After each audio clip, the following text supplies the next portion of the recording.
সবাইকে স্বাগত জানাচ্ছি ইন্টারভিউ উইথ শিমুল সালাউদ্দিনের আজকের পর্বে, এবং এটি একটি বিশেষ পর্ব। আমাদের অতিথি বরেণ্য কথাসাহিত্যিক মইনুল আহসান সাবের। স্যার ভাই কেমন আছেন? এখন পর্যন্ত ভালো। ভালো থাকবেন কিনা নিশ্চয়তা দেওয়া যাচ্ছে না। সাবের ভাই, আপনাকে নিয়ে আমরা একটা ছোট্ট জীবনী বানিয়েছি, এভি বানিয়েছি, সেটা একটু আমরা দেখে আসি। প্রিয় দর্শক, চলুন দেখি কথাসাহিত্যিক মইনুল আহসান সাবেরকে নিয়ে নির্মিত আমাদের ছোট্ট জীবনীটি। মইনুল আহসান সাবের নাগরিক জীবনের রূপকার। প্রচলিত সাহিত্য ধারণাকে উপেক্ষা করে মধ্যবিত্তের অন্তর্গত শূন্যতা এবং রহস্য প্রায় নির্মোহ কলমে তুলে এনেছেন তার লেখায়। বিপন্ন মধ্যবিত্তের আকাঙ্ক্ষা ও অতৃপ্তি, দ্বিধা ও গ্লানি, ক্ষয় ও ক্লান্তি, তীব্র হাহাকার ও বেদনা জায়গা পেয়েছে তার কথা সাহিত্যে। মইনুল আহসান সাবেরের জন্ম 26শে মে 1958 ঢাকা শহরে। পিতা বাংলা সাহিত্যের স্বমহিমায় উজ্জ্বল কবি আহসান হাবিব ছিলেন আমাদের সাহিত্যের সত্যিকার অভিভাবক আর অতুলনীয় সাহিত্য প্রজ্ঞার অধিকারী প্রণম্য এক সম্পাদক। জন্ম, বড় হওয়া, লেখালেখি, কর্ম ও জীবন সংসার ঢাকায়।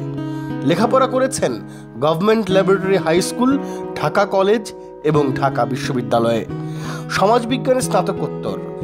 যদিও শিক্ষা প্রতিষ্ঠান তাকে যত না টেনেছে, তার চেয়ে বেশি টেনেছে তার চত্বর। বড়দের জন্য লেখালেখির শুরু 1974 সালে। সে বছর 28 জুন সাপ্তাহিক বিচিত্রায় ছাপা হয়েছিল প্রথম গল্প মোহিনী তমসা। তখন তিনি এইচএসসির প্রথম বর্ষে। তারপর বিরতিহীন ও বিরতিসহ লেখালেখি। প্রথম বই গল্পগ্রন্থ পরাস্ত সহিস বেরিয়েছিল 1982 সালে। এ পর্যন্ত নানা প্রকরণে তার প্রকাশিত বইয়ের সংখ্যা শতাধিক। পাথর সময়, মানুষ যেখানে যায় না, লিলিপুটরা বড় হবে, কবেজ লেঠেল, প্রেম ও প্রতিশোধ, মুক্তিযোদ্ধা আব্দুল মালেকের হাসি, সংসার যাপন, জ্যোতির্ময়ী তোমাকে বলি, ব্যক্তিগত, বৃষ্টির দিন, খুনের আগেও পরে, সবচেয়ে সুন্দর, এটা আমার একার গল্প, আমাদের খঞ্জনপুর, এই দেখা যায় বাংলাদেশ, আখলাকের ফিরে আসা, কাফকা আসবের নাম এর মধ্যে না বললেই নয়। তার পাথর সময় ও না নিয়ে নির্মিত হয়েছে টেলিফিকশন। চাকরি জীবনে সাংবাদিকতা করেছেন দীর্ঘ সময়, থেকেছেন বেকারও। প্রকাশনা সংস্থা দিব্য প্রকাশের প্রকাশক তিনি। ছোটবেলায় ডাকটিকিট জমানো ছিল শখ, এখন ভ্রমণ। সাহিত্যকর্মের স্বীকৃতি হিসেবে পুরস্কার পেয়েছেন বেশ কয়েকটি। বাপি শাহরিয়ার শিশু সাহিত্য পুরস্কার, হুমায়ুন কাদির সাহিত্য পুরস্কার, ফিলিপস সাহিত্য পুরস্কার এবং বাংলা একাডেমি পুরস্কার, জেমকন সাহিত্য পুরস্কার, ব্রাক ব্যাংক সমকাল সাহিত্য পুরস্কার। সর্বশেষ যুক্ত হলো 21শে পদক 2019। তবে এর চেয়ে গুরুত্বপূর্ণ তা হলো তিনি অর্জন করেছেন অসংখ্য বিমুগ্ধ পাঠক ও ঋদ্ধ সমালোচকের ভালোবাসা। এহেন মইনুল আহসান সাবের আজ ইন্টারভিউ উইথ শিমুল সালাউদ্দিনের অতিথি।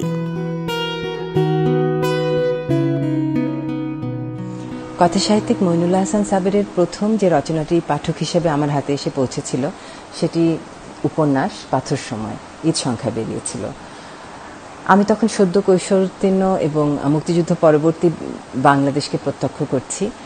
ওরকম বয়সে ওরকম একটি উপন্যাস আসলে একটা ধাক্কার মতো ছিল আমার কাছে। চারদিকের ভাঙন, রাজনৈতিক মানসিক সংকট, দ্রুত পরিবর্তনশীল সমাজ, সবকিছু এবং মানুষের চরিত্র এত দ্রুত বদলে যাচ্ছে, নৈতিক অবক্ষয়গুলো আমাদের চারদিকে এত প্রকটভাবে দেখা দিচ্ছে। ওরকম একটা সময় উপন্যাসটি ছিল আমার কাছে একেবারে মনে রাখার মতো এবং সমাজের চারদিকের পারিপার্শ্বিকতার সঙ্গে আমি রিলেট করতে পেরেছিলাম, সম্পর্ক খুঁজে পেয়েছিলাম প্রত্যেকটা ঘটনার, যে কারণে ওটা দীর্ঘদিন মাথার মধ্যে পাঠক হিসেবে বয়ে বেরিয়েছি। এরপর তার অন্যান্য রচনা যেমন কবেজ লেটেল, একই ধরনের মুক্তিযুদ্ধ পরবর্তী সাংঘাতিক একটি ঘটনা, ডাকাতের মুক্তিযুদ্ধ হয়ে ওঠার ঘটনা, এবং তারপর পরে পড়েছি ছোট গল্প। ছোট গল্প একে একে অনেক পড়া হয়েছে, তবে আমার মনে হয় যে বৃত্ত বা মুখোশ এই গল্পগুলোর কথা আমি কখনোই ভুলবো না। পাঠক হিসেবে সবসময় আমার মাথার মধ্যে থাকে এই গল্পগুলো, গল্পের রেশটা কখনো কাটে না।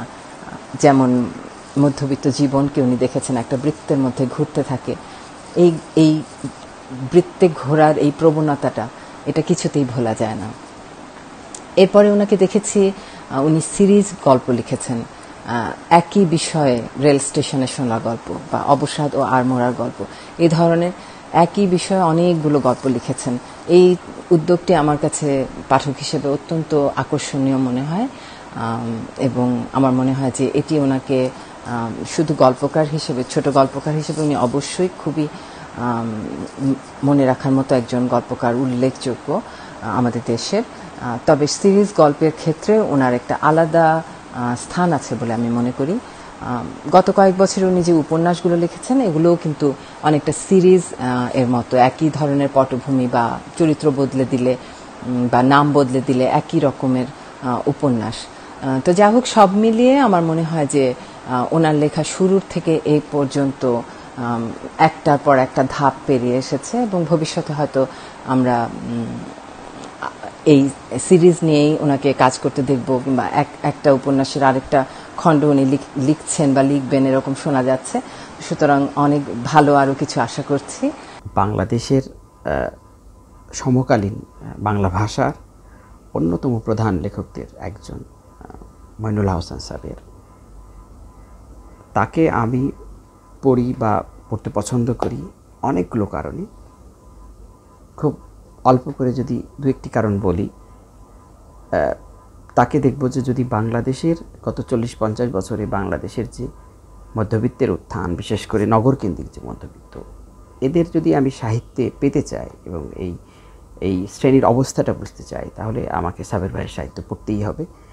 কারণ তিনি দেখাচ্ছেন যে এই সময়ের মধ্যে বাংলাদেশে যে প্রশাসনিক ব্যবস্থা, যে আমলাতান্ত্রিক জটিলতা, যে পুঁজি বিকাশ বা অসুস্থ বিকাশ যদি বলি, তার মধ্যে একটা মধ্যবিত্তের যে অসহায়ত্ব, মধ্যবিত্ত শ্রেণীর যে অসহায়ত্ব এবং মধ্যবিত্ত শ্রেণীর যে অস্তিত্ব এবং অনস্তিত্বের প্রশ্ন, এটি নানাভাবে উঠে এসেছে। এবং সাবের ভাইয়ের কন্টেন্টের আরও অনেক দিক আছে, এটা মোটা দাগে একটি দিক। আর তার যে শৈলী, সেই গল্প বলার যে শৈলী, সেখানে দেখব যে উইট এবং হিউমর, এটিও আমাদের সাহিত্যে, সমকালীন বাংলা সাহিত্যে তার মতো এত তীব্রভাবে খুব কম লেখকের মধ্যে এসেছে উইট এবং হিউমর। এবং উইট এবং হিউমারের মধ্য দিয়ে যে প্যাথোস তৈরি করে, মানে পাঠক খুব উপভোগ করছেন গল্পটা যখন পড়ছেন, এবং যখন শেষ করছেন তখন তার কাছে মনে হচ্ছে যে যার দুর্ভোগটা আসলে এতক্ষণ আমি উপভোগ করলাম, এবং সেই ব্যক্তি, সেই প্রোটাগনিস্টটা, সেটা আমি নিজেই। এটা খুব সাংঘাতিক উপলব্ধি, মানে শেষ পর্যায়ে আসলে একজন পাঠক হিসেবে আমাকে এনে দেয় তার অধিকাংশ লেখায়। এবং যদি ভাষার জায়গা থেকে বলি, যে মানে হোসেন সাবের ভাইয়ের ভাষাও আলাদা করে তার সমকালে যারা লিখছেন বা এখন যারা লিখছেন, সব মিলিয়ে আলাদা করে চিহ্নিত করা যায় খুবই স্বচ্ছন্দবদ্ধ।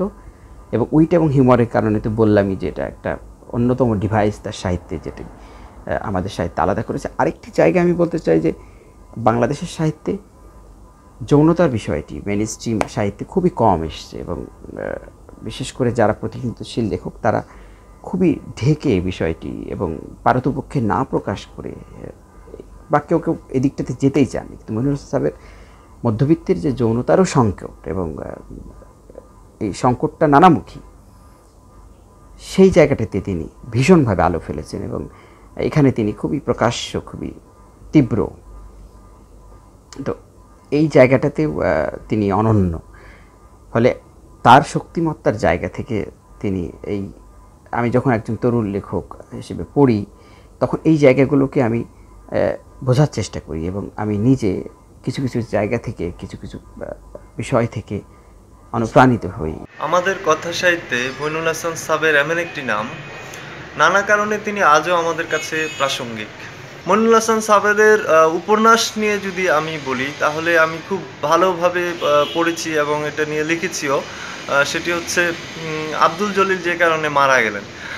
দেখুন যে একটি দেশের বাস্তবতায় যে একটি নয়া উপনিবেশ তৈরি হয়, যে অঞ্চলগুলোতে উপনিবেশ ছিল সেখানে যে নয়া উপনিবেশ, সে নয়া উপনিবেশে কখনো কখনো অজান্তেই সেই দেশের কর্তৃপক্ষ সেখানে সমর্থন যোগাতে পারে। অর্থাৎ সেই দেশের প্রকৃত যে রূপটি সেটি আন্তর্জাতিক পরিমণ্ডলে অর্থাৎ ইউরোপে যে এই দেশটিকে যেভাবে দেখা হয় সেইটা প্রকৃত বাস্তবতা দিয়ে দেখা হয় না, ইউরোপের দৃষ্টিভঙ্গি দিয়ে দেখা হয়। এবং এতে দেখলে দুই ধরনের লাভ আছে, যে এগুলোর মধ্যে কিছু ছলনাও আছে। এভাবেই আসলে মইনুল হাসান সাবের আজও সমানভাবে আমাদের সাহিত্যের জগতে প্রাসঙ্গিক। এবং আমরা মনে করি যে তিনি তার সাহিত্য যদি অনুদিত হতো বা তিনি যদি কলোনিয়াল ল্যাঙ্গুয়েজে লিখতেন তাহলে নিশ্চয়ই এতদিনে আন্তর্জাতিক পরিমণ্ডলেও তার অনেক সুবিস্তৃত খ্যাতি ঘটত। কিন্তু সেটি ভাষার প্রকরণিক বা ভাষাভিত্তিক রাজনীতির কারণে সেটি সম্ভব হচ্ছে না। সেটির নিশ্চয়ই ভালো কোনো সুরা হবে। ধন্যবাদ সকলকে। স্যার ভাই, এই যে একটা করোনাকালীন সময় আমরা সবাই ঘরবন্দি, এই সময় আপনার সময় কেমন কাটছে, কেমন আছেন? এই প্রশ্নের মুখোমুখি হতে হচ্ছে নিয়মিত ইদানিংকালে।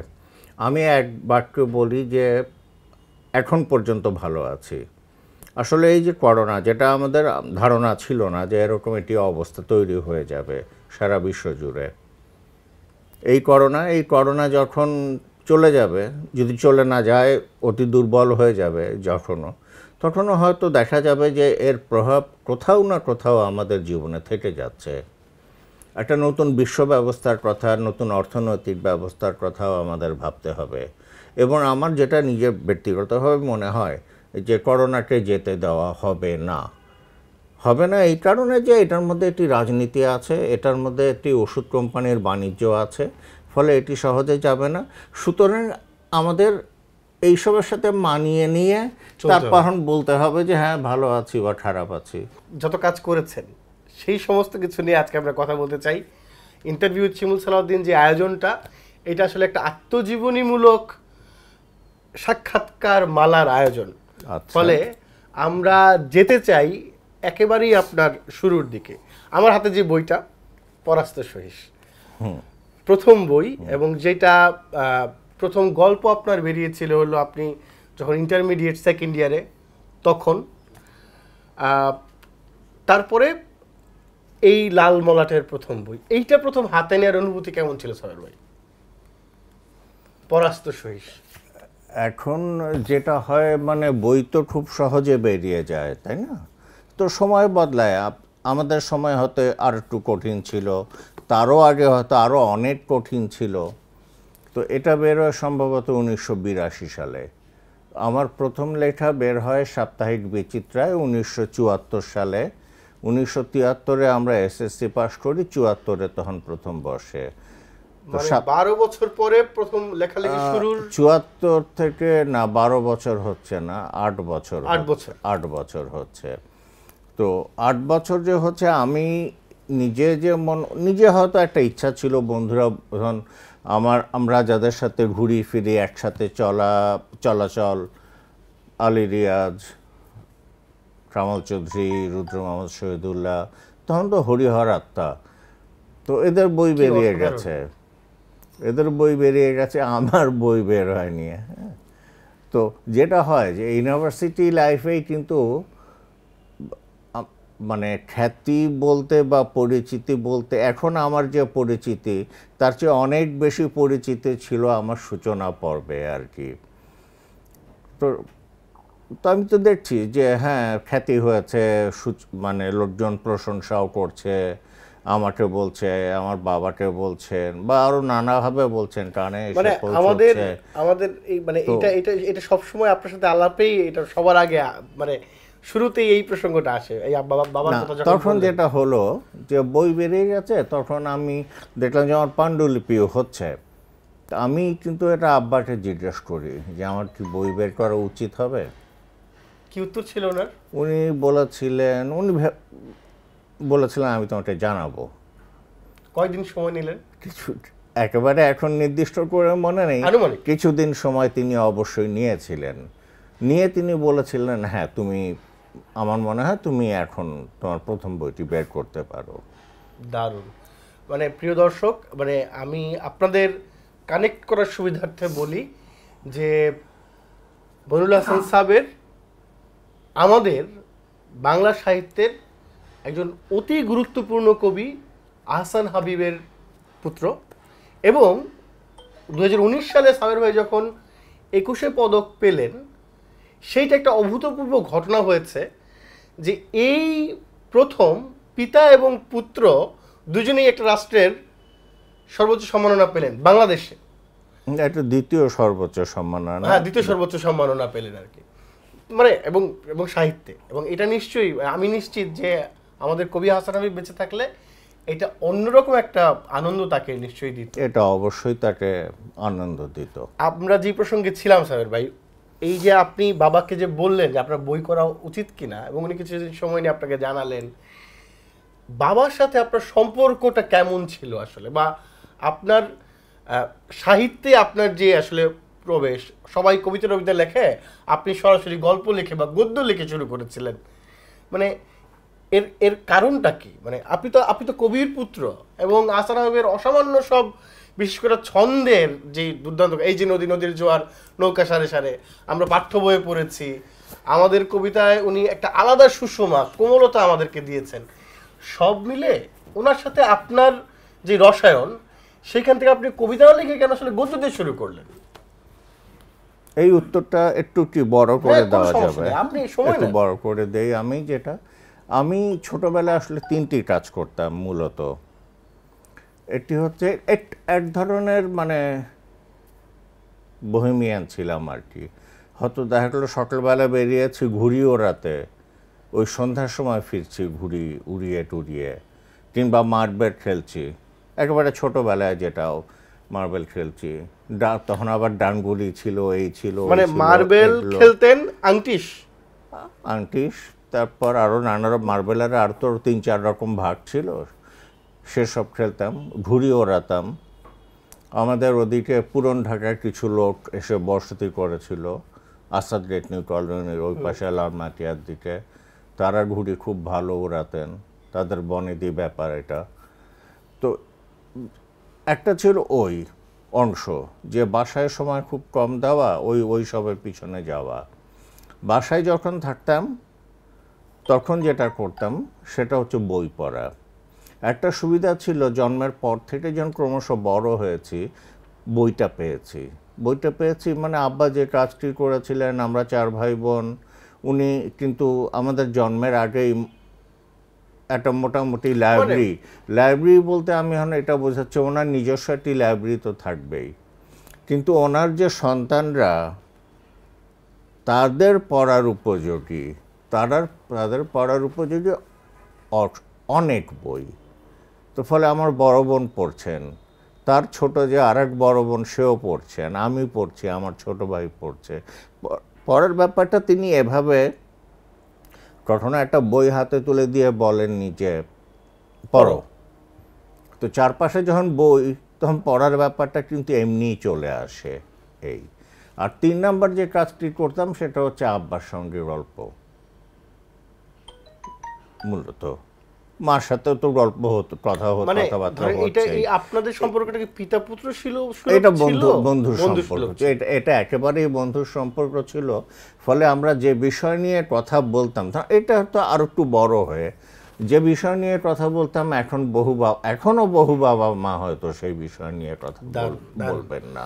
সাবের ভাই, আপনি বড় করে বলতে চেয়েছিলেন, আমার আমার মনে হয় আপনার উত্তর শেষ হয়েছে, তাহলে আমি একটা প্রশ্ন করবো আর কি। হ্যাঁ, এখানে বাকি অংশ কি ছিল আমার ঠিক এখন মনে নেই।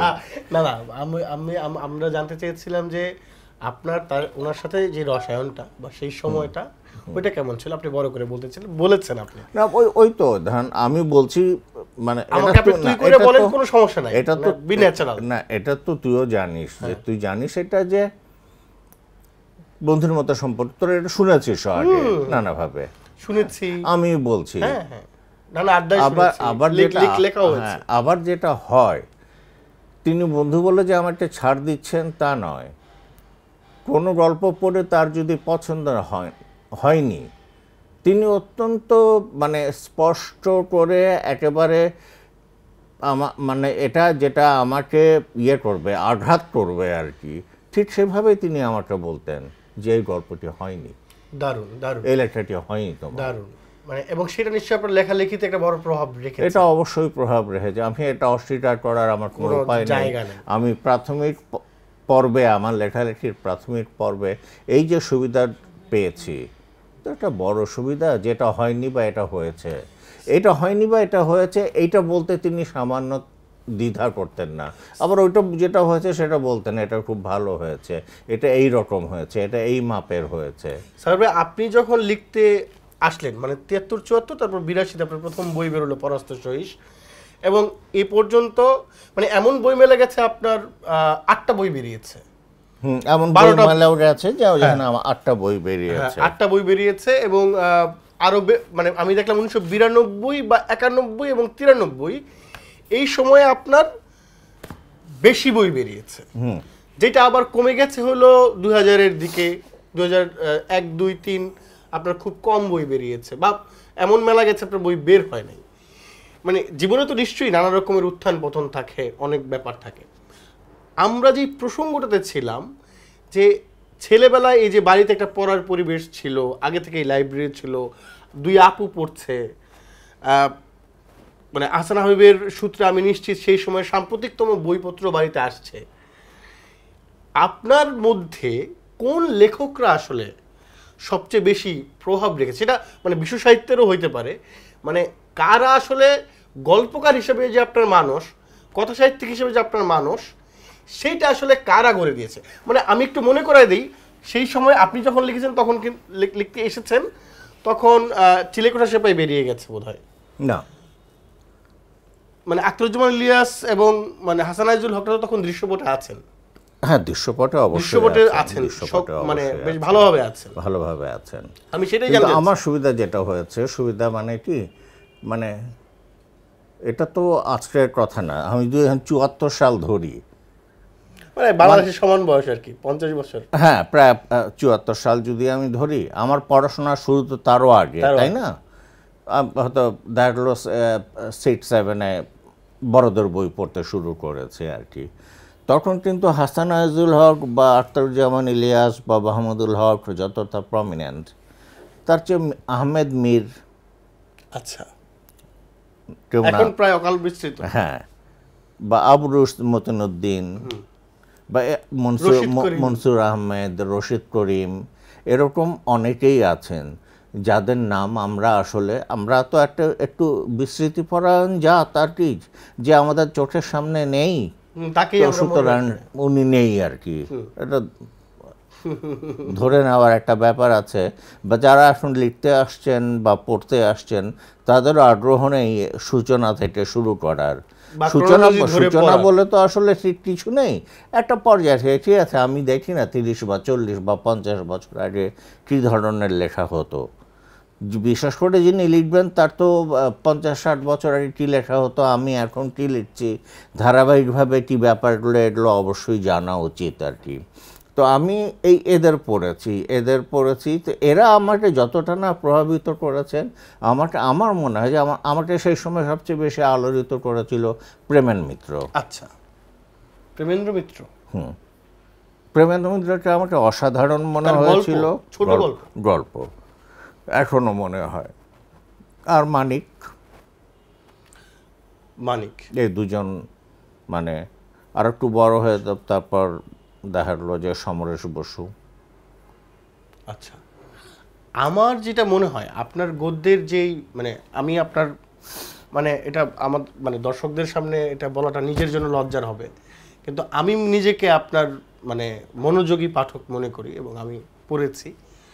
মানে আপনার গদ্যের যে ভঙ্গি, যে বিস্তৃতি এবং তার মধ্যে কখনো কখনো উইট, কখনো কখনো খুবই সান্দ্র বিস্তার, মানে আমার কাছে মনে হয় যে এর সাথে মার্কেজের কোনো মানে মার্কেজের যেই বয়ান ভঙ্গি তার হয়তো কোনো অন্তর্গত মিল থাকতে পারে।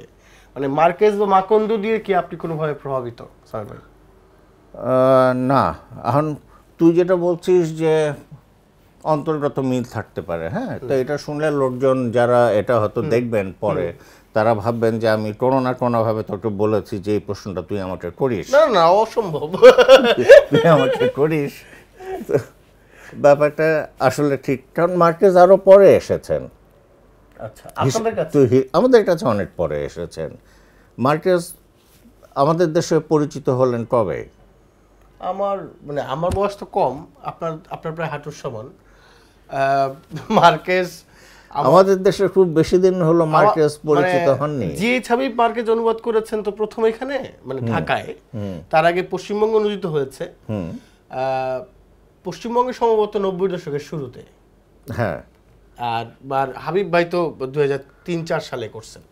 হ্যাঁ, মানে তো মার্কেজ সেই হিসাবে মার্কেজ খুব মার্কেজ মানে একটা হয় কি প্রভাবিত হবার, বা আমি ঠিক প্রভাবিত শব্দটাও ব্যবহার করতে রাজি নই, কারণ অনুপ্রাণিত বা ভালো লাগার ব্যাপারটা অবচেতনে কাজ করে অনেক সময় লেখার ভেতরে, যে আমার লেখার ভেতরে ওই অমুকের লেখা ভালো লাগে, এই ব্যাপারটা কোথাও না কোথাও মিলেমিশে যায়, এরকম হতে পারে।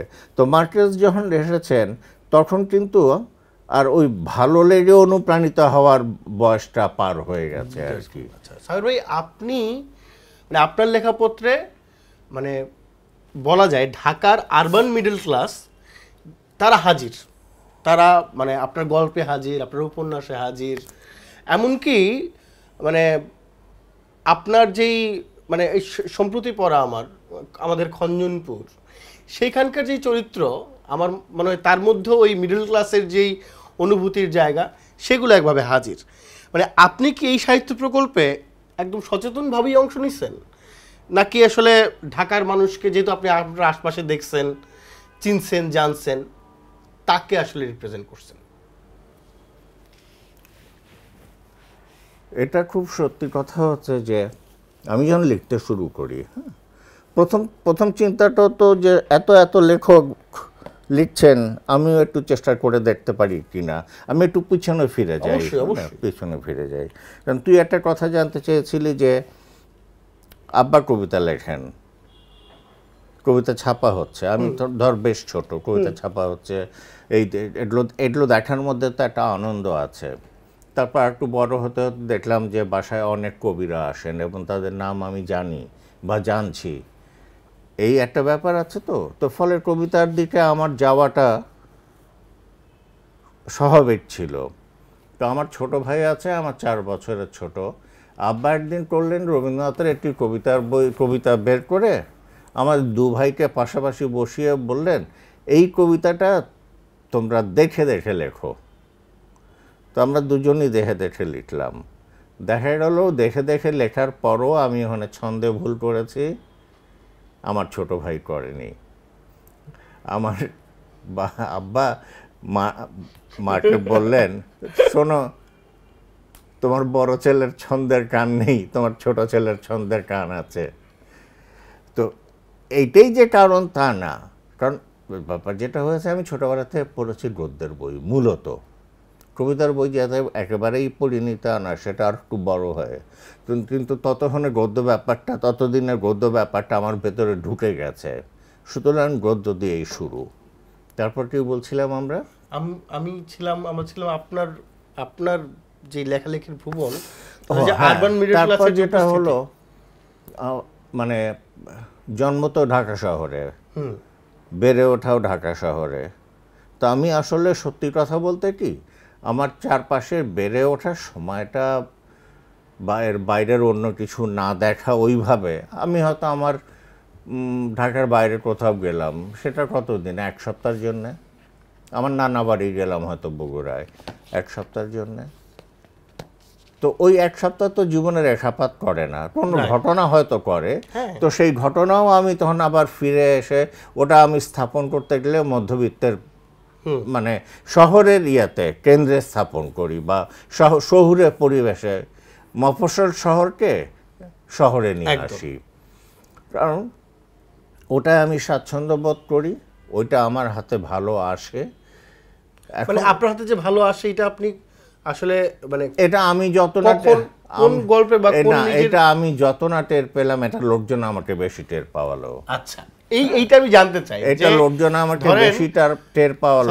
আমাদের আশপাশের মানুষেরা আমাদেরকে এক ধরনের অবয়ব ঘুরে দেয়, লোকজন আপনাকে বলি যে এই যে লোকজন আমাকে টের পাওয়ালো, কিন্তু লোকজন আরো কিছু ব্যাপার খেয়াল করলো না, যেটা হচ্ছে মুক্তিযুদ্ধ পরবর্তী বাংলাদেশ নিয়ে আমার চেয়ে বেশি এই দেশে একটু লেখেনি এখনো।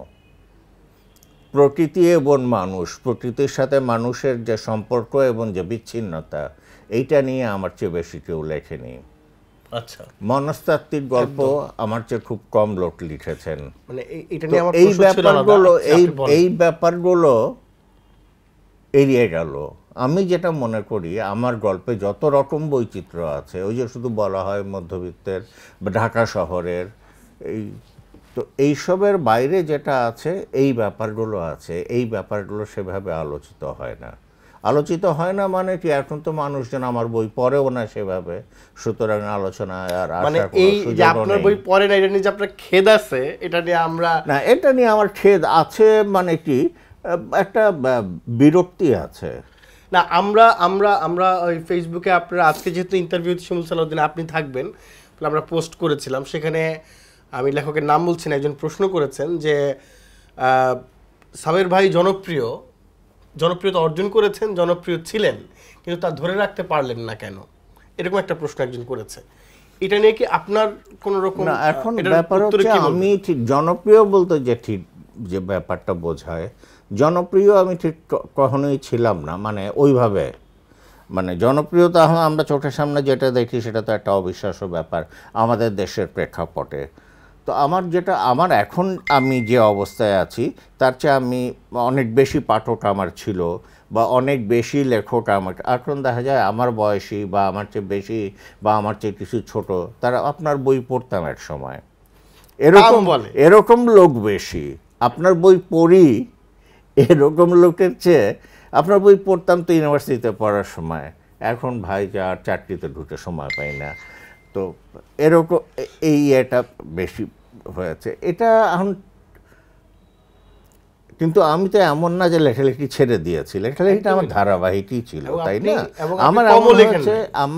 আমি কমও লিখিনি, আমি প্রচুর লিখেছি। এমন হয়েছে হয়তো আমি 1 বছর লিখলাম না কোনো কারণে, তো 1 বছর একজন লেখক নাই লিখতে পারেন, 2 বছর একজন লেখক নাই লিখতে পারেন, তো তার জন্যে সে মানে আড়াল হয়ে যাবে।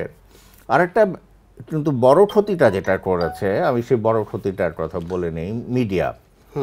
এই যে তুইও বললি যে আমার একবার 8টা বই বেরিয়েছে, হ্যাঁ, 8টা বই কীভাবে বেরিয়েছে? আমার প্রথম বছর একটা বই বেরোলো, পরের বছর নিজের পয়সায় করা, সেই সময় আমরা বন্ধুরা সবাই নিজের পয়সায় করেছি, কোনো প্রকাশক কোনো আপনার পয়সায় করা, হ্যাঁ। কিন্তু তারপরও মানে নিজের পয়সায় যখন বই আপনার হাতে আসলো বন্ধুদের, সেটা তো একটা অসাধারণ অনুভূতি, যে এখন সেই অনুভূতি আমি হাজার চেষ্টা করেও ফিরিয়ে আনতে পারবো না। তো যেটা হলো, দ্বিতীয় বছর হয়তো আরো 2টো বই বের হলো, তৃতীয় বছর একটা বের হলো। তো আমি তো আসলে তখন নিয়মিত খুব বেশি নিয়মিত লিখছি আর কি, প্রতিদিন নিয়ম করে টেবিলে বসি লিখি, ফলে যেটা হয় লেখার সংখ্যা বেড়ে যায়। তো একবার যেটা হলো, পাবলিশাররা ঠিক করলেন তারা আমাকে নিয়ে একটি উদ্যোগ নেবেন। কি উদ্যোগ? আমাকে তারা জনপ্রিয় বানাবেন, যেন আমার বই আরও বেশি বিক্রি হয়। তো আমি সেই ট্র্যাপটায় পা দিলাম। না, এইখানে একটু বলে নেওয়া উচিত, ট্র্যাপটায় পা দিলাম কি করে 8টা বই বের হলো। এটা হচ্ছে ট্র্যাপে পাওয়া দেওয়া। 8টা বই বের হওয়া মাত্র মানুষ ধরে নিল যে যে লেখকের 8টা বই বের হয়, এখন কিন্তু 18টাও হয়, এখন 24টাও না হয়। তা হয়, হ্যাঁ, কিন্তু আমার 8টা বই বের হওয়া মাত্র সবাই ধরে নিল যে তো বাজারে লেখক হয়ে গেছে। বাজারি লেখক হয়ে এত পপুলার। তখন আরও 2জন জনপ্রিয় লেখকের সাথে 3 নম্বরে আমার নাম আসলো। বাংলাদেশে এই 3জন হচ্ছে জনপ্রিয় লেখক। হ্যাঁ। কিন্তু জনপ্রিয়তার কাতারে তারা 2জন আর আমি যেখানে, তখনও এটা 1000 মাইলের ব্যবধান। এটা একেবারে সত্যি কথা। আর এই যে 8টা বই, এই 8টা বইয়ের মধ্যে কিন্তু কবেজ লেটেল আছে একদম, আমি এটা জাস্ট এই বলতে এই যাচ্ছিলাম। 8টা বইয়ের মধ্যে কিন্তু মানে আপনার খুবই গুরুত্বপূর্ণ মানুষ লেখা। যেখানে যায় না সেই বই আছে। ফলে 8টা বইয়ের মধ্যে 4টা বই বাংলা সাহিত্যেই গুরুত্বপূর্ণ, বাংলা সাহিত্যে খুবই গুরুত্বপূর্ণ। বাংলা সাহিত্যেই গুরুত্বপূর্ণ। কিন্তু আমার মানে আমি এইটা পড়লাম আর মানে কি। আপনার কি মনে হয় যে এটা শুধুমাত্র মিডিয়া এবং মানে এই যে লেখকদের মধ্যকার যেই ধরেন এক ধরনের যেটা কি বলে মানে সিন্ডিকেশন বলেন, লেখি রাজনীতি বলেন, বা গণমাধ্যমের অবদান বলেন, কোনটা আসলে দায়ী আসলে? আমাদের ওই সময় তো আসলে সিন্ডিকেশনটা ওইভাবে ছিল না। মানে এই যখন চলছে এখন নানাভাবে রোজই ফেসবুক খুললে দেখি হ্যাঁ এইটা আছে, ওইটা আছে, এই অংশ আছে, তখন ওটা ওরকম ছিল না। কবিদের মধ্যে একটু কিছু ছিল, খুব সামান্য পরিমাণে, কিন্তু আমাদের সম্পর্ক মোটামুটি ভালো ছিল। যেটা মূলত মিডিয়ার ভূমিকা। মিডিয়া একজন হয়তো লিখে দিল উনি জনপ্রিয় লেখক, ওইটা চলতে আরম্ভ করলো। কেউ আর যাচাই করার একদম প্রিয় দর্শক, যাচাই যে করবে, যাচাই করার কেউই প্রয়োজন বোধ করলো না। না ধরেন হুমায়ুন স্যার মানে হুমায়ুন আহমেদ লিখলেন তার বই উৎসর্গ করে আপনার নামে, উৎসর্গপত্রে লিখলেন যে আপনি হলেন সিরিয়াস লেখক, বা আমি আমি একদম এক্সাক্ট উৎসর্গপত্রটাই আমি করি আপনাকে, সিরিয়াস লেখক। হ্যাঁ, এবং নিজেকে বললেন যে জনপ্রিয়, সম্ভবত ক্লাসিক ধারার লেখক হয়েও হ্যাঁ হ্যাঁ হ্যাঁ, যে আমার মতো লেখকের লেখা পড়তে সামান্যতম দ্বিধা করেন না, এবং এটা পড়তে এবং জানাতে দ্বিধা করেন, এরকম লিখেছিলেন, এবং সেটা খুব সম্মান দিয়ে লেখা। কিন্তু হুমায়ুন ভাই ওইভাবেই তার একটু মজাও করতেন। কিন্তু এই যে জনপ্রিয় হওয়ার আরেকটা বাস্তবতার মধ্যে তো আপনি ছিলেন। 8টা বই প্রকাশকদের চাপে আপনি লিখেছেন, সেটার মধ্যে 4টাই বাংলা সাহিত্যেরই গুরুত্বপূর্ণ বই। কবে লেটারের কথা মানে মানে মানে সেটা বলতেই হবে আলাদা করে। মানে মানে এই জনপ্রিয়তার যে সরল রেখা, ধরেন তখন জনপ্রিয় লেখক বলতে হুমায়ুন আহমেদ, ইমদাদুল হক মিলন ভাই দাবি করেন তিনি বাংলাদেশের প্রথম জনপ্রিয় লেখক, তারপর হুমায়ুন আহমেদ, এবং তারপর ধরেন আপনার নাম উচ্চারিত হচ্ছিল। এই সরল রেখায় আসলে আপনি থাকতে চাইলেন না কবে থেকে? সেটা কি 93, 94, 95 থেকে, যখন হলো হুমায়ুন আহমেদের জন্য বিশাল লাইন হচ্ছে বইমেলায় অটোগ্রাফের জন্য? ওই বছরটা গেল, যে বছর 8টা বই বেরোলো, লোকজন বললো এটা বললো ওটা বললো। পরের বছরও বোধহয় 4টা বই বেরোলো, পরের বছরটাও গেল, হয়তো আরেকটা বছর গেল, আমার বই বেশি বেরোলো না, কিন্তু সময়টা পার হলো আর কি। তারপরে এক সময় এসে মনে হলো এই যে একটা সিল আমাকে দিয়ে দিল লোকজন মিলে, বিশেষ করে মিডিয়া। আমার যেটা সবসময় মনে হয়েছে যে আমার একটা তো ব্যাপার আছে যে আমি কোনো সময়, এটা সবাই জানে, আমার সবচেয়ে বড় শত্রু যে সেও জানে যে আমি মিডিয়ার কোনো সময় নিচে থেকে মিডিয়ার কাছে যাইনি। আপনার জন্য মানে আপনার ইন্টারভিউ নিতে বা রাজি করাইতে আমার যা করতে হইলো, প্রিয় দর্শক এই গল্প আলাদা করে বলবো না। এটা যেটা হয়েছে, আমি সবসময় মনে করেছি দায়িত্বটা হচ্ছে মিডিয়ার। কিন্তু মিডিয়া কি দায়িত্ব নিতে যোগ্য বা প্রস্তুত? মিডিয়া যেটা হয়, আমি যেটা বলি, এই যেমন 21শে ফেব্রুয়ারির বই মেলায় তারা যে রিপোর্টারদের বই মেলা কভার করতে পাঠায়, ইদানিং সামান্য হয়তো গুণগত পরিবর্তন আমি দেখছি, কিন্তু ওই আগের 20 বছর ওই অফিসের সবচেয়ে অযোগ্য লোক, অযোগ্য যে সংবাদপত্র কর্মী বা যে রিপোর্টার, তাকে পাঠানো হতো বই মেলা কভার করার জন্যে। সে লেখকের নাম জানে না, সে বইয়ের নাম জানে না, সে স্টলে গিয়ে বলতে সে কি কি হইছে লেখে দেন না, তো সে আপনি জানে দিয়ে না। দেন। সে হয়তো কথা বললো তার কোনো লেখকের সাথে, তারপর জিজ্ঞেস করলো আপনার নাম। তো এই অবস্থায় ছিল। তো এই অবস্থায় আমি যেটা মনে করি যে এটা তো মিডিয়ারই শয়তানি, একদম শয়তানি তো মিডিয়ার। কিন্তু সাহেব ভাই- সাহিত্যকে তারা সামান্যতম মূল্য দেয়নি, একদম, এবং সেটা এখনো দেয় না সাহেব ভাই, এখনো দেয় না, এখনো মানে দেয় না। তারা বুদ্ধিমান বলে তারা ব্যাপারটা ঘুরিয়ে ফেলেছে, হ্যাঁ ঘুরিয়ে ফেলেছে। ঘুরিয়ে ফেলেছে।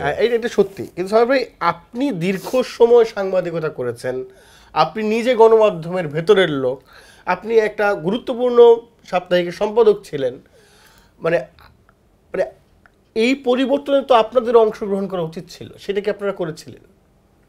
এই পরিবর্তনে যেটা হয়েছে, আমি যদি আমার একেবারে আমি এখান থেকে অবসর নিলাম সাপ্তাহিক 2000 সে কথা না বলি, যদি সাপ্তাহিক আমার যেহেতু শুরু বিচিত্রা, প্রথমে নিপুণ নামে একটা পত্রিকা ছিলাম, মোস্তফা জব্বার ভাই বের করতেন, তো ওইখানে বছর দেড়েক ছিলাম। তারপরে বিচিত্রা থেকে ডাক আসে, তো বিচিত্রায় চলে আসি। বিচিত্রায় যে 12 বছর, আমাদের কিন্তু একেবারে নির্দিষ্ট করা ছিল যে ভালো বই যে কোনো অর্থে আমরা প্রমোট করব, যে কোনোভাবে হোক, সব বইয়েরই নাম লিখব, কাউকেই ডিপ্রাইভ করা হবে না। যে অমুকের বই বেরিয়েছে, যে তার এ লেখক তো ভালো না, এ বাদ, তা না, বই বেরিয়েছে, এটা তো একটা নিউজ, হ্যাঁ তো নিউজটা আমার কভার করতে হবে, তাই না? কিন্তু যখন আমি উল্লেখযোগ্য, আমাদের বিবেচনায় অবশ্যই সেটা, যে উল্লেখযোগ্য বইয়ের কথা লিখতে যাব, তো তখন তো আমাকে ওই বইগুলোর কথা বলতে হবে, এবং সেটা বলতাম আমরা। স্যার এটা অবশ্যই বলতে হবে যে ধরেন বিচিত্রা কিংবা 2000 বাংলাদেশের মানে অন্তত শিল্প সংস্কৃতির সাংবাদিকতায় গুরুত্বপূর্ণ অবদান তারা রেখেছে, কিন্তু সেটার কোনো ধারাবাহিকতা সেই অর্থে এই সামনে অন্যান্য যে এত গণমাধ্যম হয়েছে তার মধ্যে আমরা দেখি নাই। মানে না, সাহিত্য নাকি, মানে কি বলবো, যে ডাল আইটেম, না, সাহিত্য নাকি খায় না, খায় না, ডাল আইটেম। হ্যাঁ, সাহিত্য খায় না, সেটা হচ্ছে সম্রাটপত্রের ভাষা, মালিক পক্ষের ভাষা। সাহিত্য তো খায় না, এর কমায় দাও। আমরা প্রথম আলো দিয়ে তাকালেই তো দেখতে পারি যে সাহিত্য কি সাহিত্য, 2 পাতার 4 পাতার 4 পাতার সাহিত্য পাতা, 1 পাতায় আধা তারপর পাতায়। লেখককে বলে দেওয়া হচ্ছে 1200 শব্দের মধ্যে গল্প দিতে হবে, বা 800 শব্দের মধ্যে গল্প দিতে হবে।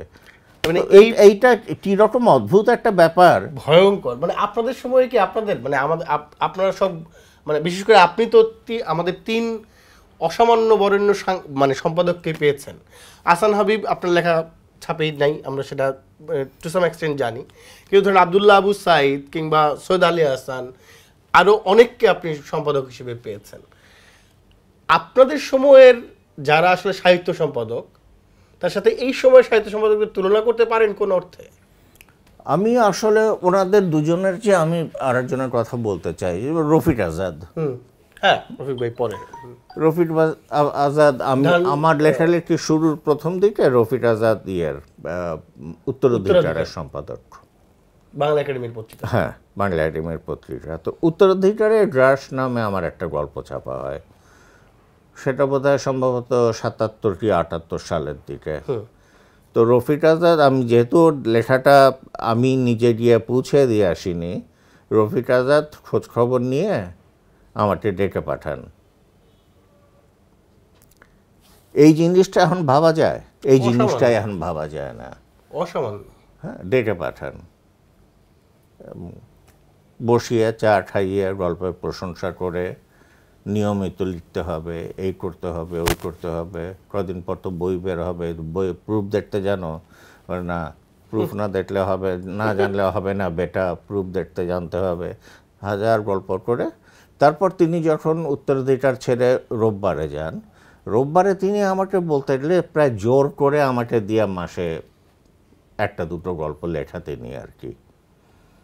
রফিক আজাদকে নিয়ে অনেক রকম মজার গল্প আছে, অনেক কিছুই আছে।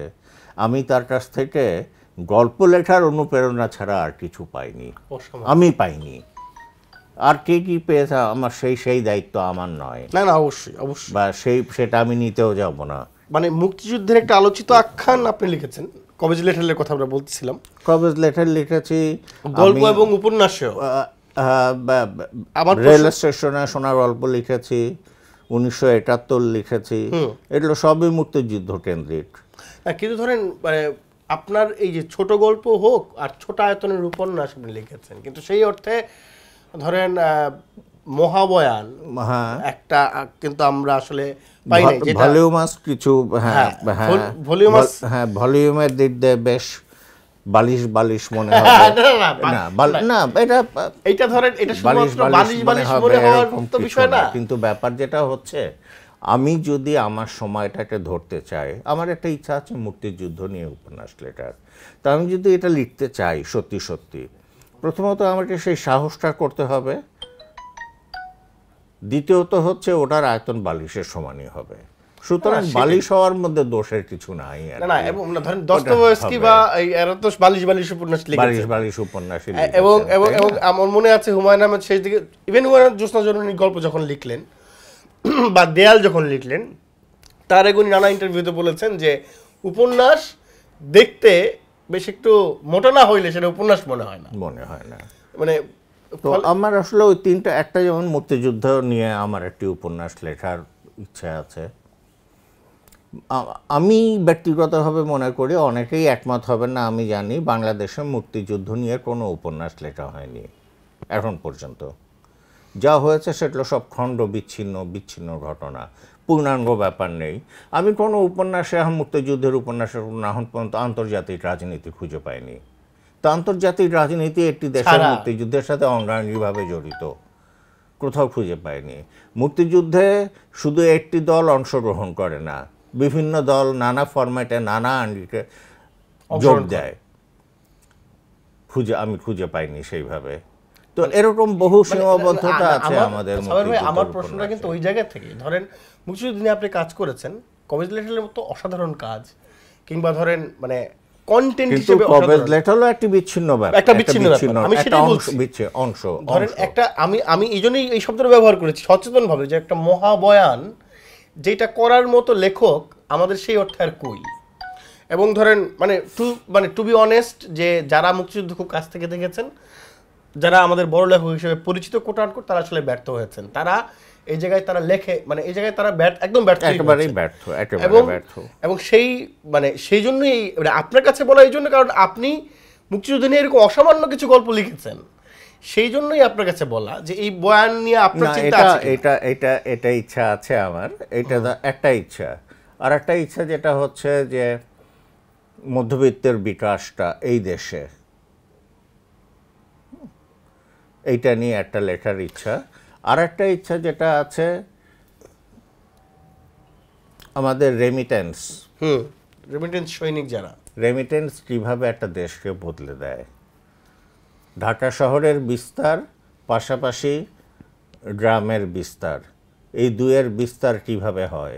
যেমন এক অংশে যেমন দর্জিওয়ালারা ব্যস্ত হয়ে পড়লো, গার্মেন্টস ব্যবসায়ীদের দর্জিওয়ালা বললে কোনো, আমি মনে করি না দোষের কিছু আছে, দর্জির কাজই তো, তাই না? অবশ্যই। আর একদল মাটি কেটে, একদল সেলাই মেশিন চালিয়ে নিজের অবস্থা বদলে ফেললো, সাথে সাথে তাদের বাড়তি অর্থ এই দেশের অর্থনীতিতে একটা প্রবাহ আনলো।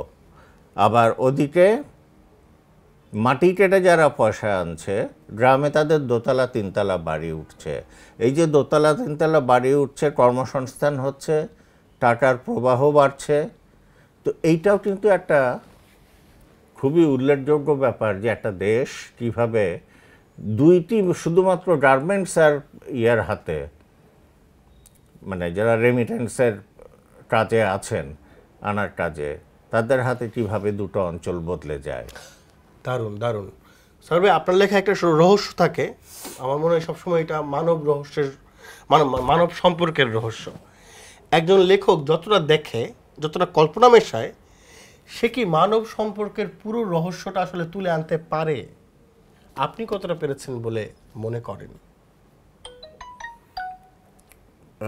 এর আসলে খুব সোজাসুজি বলে দেওয়া যায়, পূর্ণাঙ্গ মানব রহস্য বলে আসলে কোনো ব্যাপার নেই। মানব রহস্য সবসময় খণ্ডিত। রহস্য মানে কি খণ্ডিত? রহস্য খণ্ডিত, রহস্য পূর্ণাঙ্গ হয় না।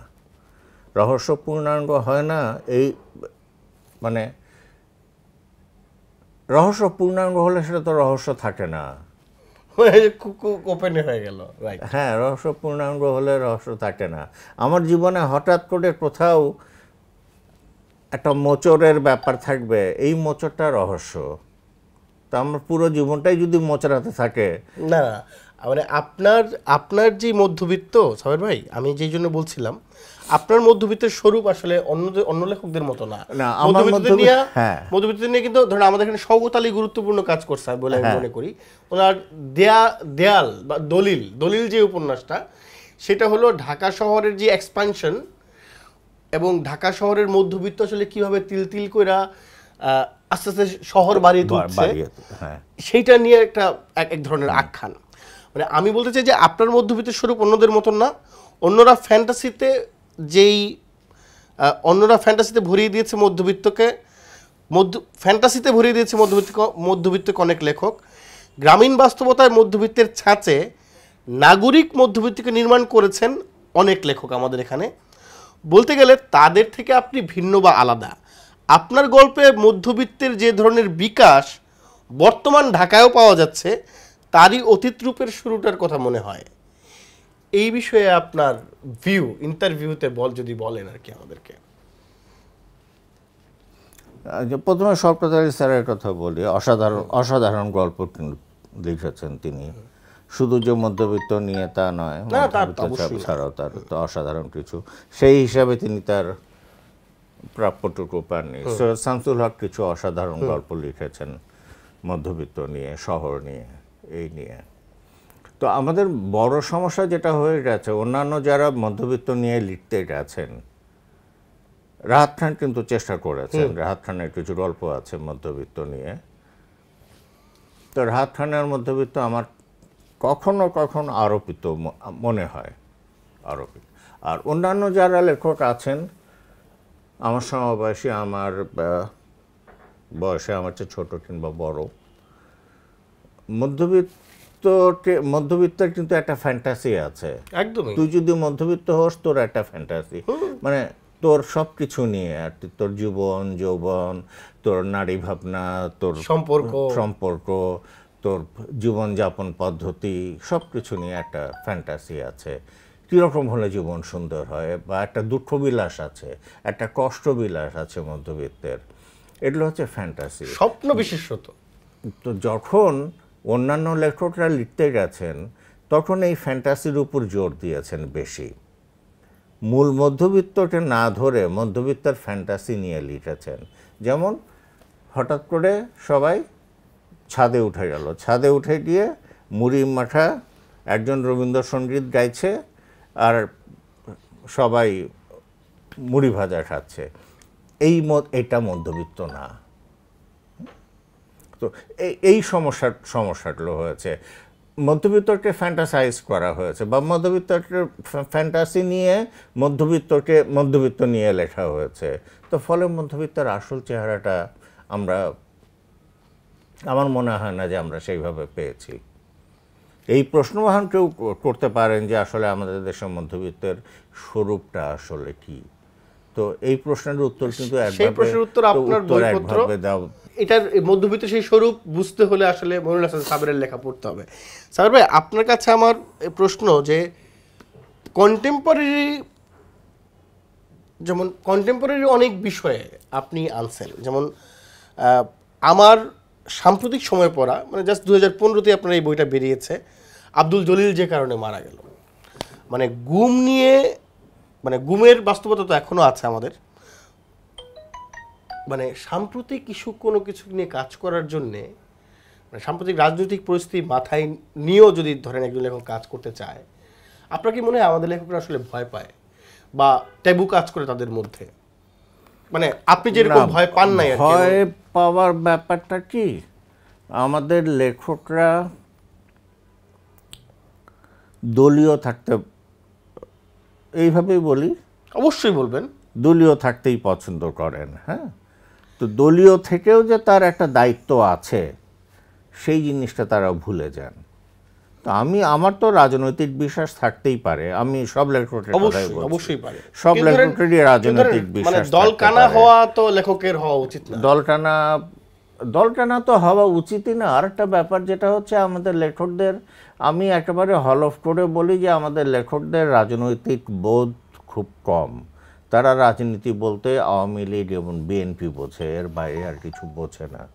রাজনীতি এত ছোট ব্যাপার না তো, রাজনীতি একটা বিশাল ব্যাপার, সব কিছুই রাজনীতি, অবশ্যই সব কিছুই রাজনীতি। তো এই লেখকরা এটা বুঝতে চান না। তো আমি যে লেখাটা লিখেছি ওটা তো একটা এই সমাজের এই সময়ের একটা ঘটনা, তো এইটা লিখতেই বা সাহস লাগবে কেন? কিন্তু ধরেন সাহস তো লাগছে, এখন অনেক কিছু কথা বলতেও সাহস লাগছে। তো আমার যেটা মনে হয় যে আমি এইটুকু বলবো, এইটুকু যদি বলতেও না পারি তাহলে আমার লেখাও উচিত না, আমার কথা বলাও উচিত না। মানে এইখান থেকে এই প্রশ্নটা আসে যে আপনি এই সময় ধরেন গত 10 বছরে, গত 20 বছরে আমরা যেই সমস্ত লেখকদেরকে পেয়েছি, এই সময়ের কথা সাহিত্যের চর্চাকে আসলে আপনি কিভাবে দেখেন সাবের ভাই? মানে আপনি এখন আমাদের অগ্রজ লেখক। না, আমার সমস্যা যেটা ওই হয়ে জায়গায় গেছে, আমার ইমিডিয়েট পরে যারা এসেছেন তাদের মধ্যে তো অনেক ভালো লেখক আছেন। আপনি ঈর্ষা করেন কাদের?